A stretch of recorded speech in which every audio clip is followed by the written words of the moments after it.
64 is added in a number, then a number becomes 116% of itself, find the number அப்படின்னு கேட்டிருக்காங்க. நமக்கு அந்த number என்னன்னு தெரியாது, அதனால அது எக்ஸ் அப்படின்னு வச்சுக்கொள்வோம். ஃபர்ஸ்ட் இந்த 64 எக்ஸோட ஆட் பண்றாங்க. அப்போ எக்ஸ் பிளஸ் 64 இப்படி ஆட் ஆகும் போது அது என்ன ஆகுது அப்படின்னா அந்த நம்பரோட 116% ஈக்குவலா வருது. அதை நம்ம எப்படி எழுதலாம்?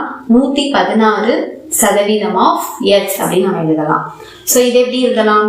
X plus 64 equal to 116/100 X அப்படின்னு எழுதலாம். இங்க இருக்கிற இந்த எக்ஸை இந்த சைடு நம்ம கொண்டு போவோம். 64 equal to 116/100 X minus X அப்படின்னு நமக்கு கிடைக்கும்.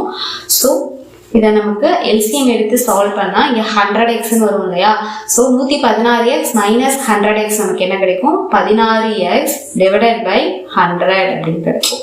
ஓகே, இப்போ ஒரு 16 16 4 16 64 ஆட் பண்ணலாம், பெருக்கலாமா, அடிச்சு கொடுக்கலாம். So X is equal to நமக்கு என்ன கிடைக்குது? கிராஸ் மல்டிப்ளை பண்ணோம் அப்படின்னா 400 அப்படின்னு கிடைக்குது.